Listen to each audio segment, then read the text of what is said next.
한 주간 지역 정치권 소식 전하는 주간 정치 순서입니다.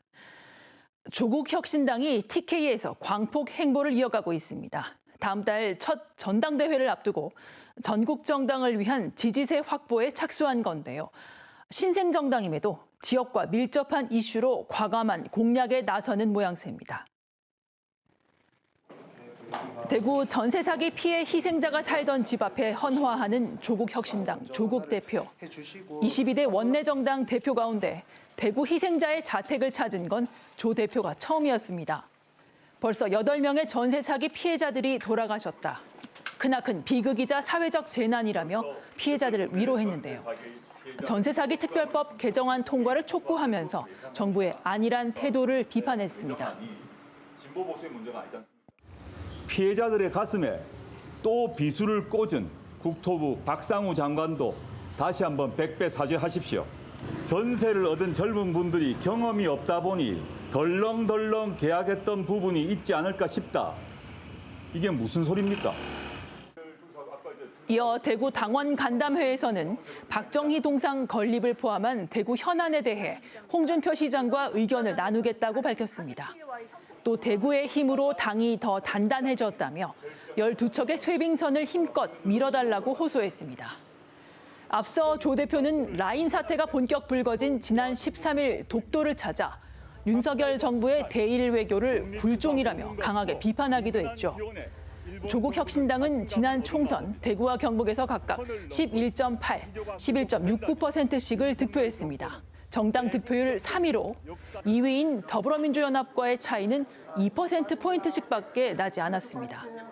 조국 혁신당은 대구 연고가 있는 당선인 2명을 책임 의원으로 두고 지역 현안 해결에 나서겠다고 밝혔습니다. 박은정, 차규근 두 의원이 대구의 책임 의원이 됩니다. 그래서 대구 지역 현안을 좀 더 꼼꼼히 살피고 시민들, 단체들을 만날 계획입니다. 대구 지역의 유권자들 마음에 쏙 드는 효능감 있는 정치를 보여줄 수 있는 그런 후보들을 발굴해서. 그렇지만 조국 혁신당이 대구 경북에서 더 약진할지는 미지수입니다. 단번에 원내 3당이 된 저력만큼이나 검찰개혁이라는 프로젝트 정당, 지역 기반 없는 비례정당이라는 한계도 뚜렷하기 때문입니다. 조국 혁신당이 TK에서 더 많은 지지를 쌓아갈지 혹은 지난 총선 지지율이 상한가였을지는 곧 열릴 22대 국회 활동을 통해 드러날 것으로 보입니다. 다음 소식입니다. 홍준표 대구시장이 띄운 대구 경북 행정통합이 화두입니다.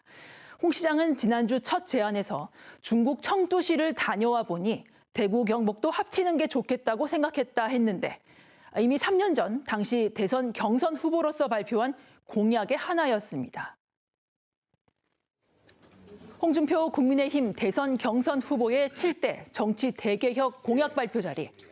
당시 홍 후보는 통합을 통해 전국 자치단체 수를 줄이고 행정 중심지를 만들어 지방 소멸을 막자고 밝혔습니다.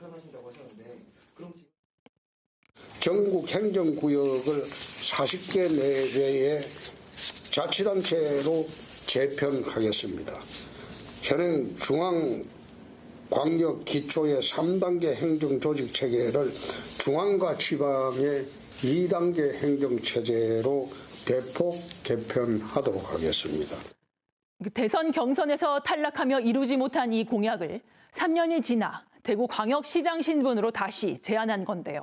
마침 행정안전부가 범정부 차원의 행정체제 개편에 착수한 직후였고 홍 시장의 제안 사흘 뒤 윤석열 대통령이 적극적인 검토를 지시하기도 했죠. 3년 전 권영진 시장과 이철우 지사가 실패했던 대구 경북 행정통합이 이번엔 실제로 힘을 받을 수 있다는 기대감이 나오는데요. 그런가 하면 홍 시장은 2년 뒤 선출될 대구 경북 통합단체장으로 이철우 지사가 적임자라고 거듭 띄워서 눈길을 끌었습니다. 저야 2년 있으면 이젠 그만둘 사람이니까 임기가 2년밖에 안 남았지만 이철우 지사는 지금 6년이 남았으니까 통합하면 대구 경북 전체가 이철우 지사가 제일 유리한. 이 지사가 제일 좋아하겠죠. 대구까지 다 먹을 수 있으니까. 제일 유력하잖아. 이를 두고 홍 시장이 대선 후보와 통합시장으로 자신과 이 지사의 역할을 나누려는 것 아니냐는 분석이 나오기도 했습니다. 지방 소멸을 스스로 막는 힘 있는 대형 지방정부를 만들자는 행정통합은 많은 지자체들의 오랜 화두였습니다. 하지만 이번에 급부상한 대구 경북 행정통합은 본래 취지와는 별개로 향후 추진 과정에서 다양한 정치적 해석을 함께 낳을 것으로 보입니다. 지금까지 주간정치였습니다.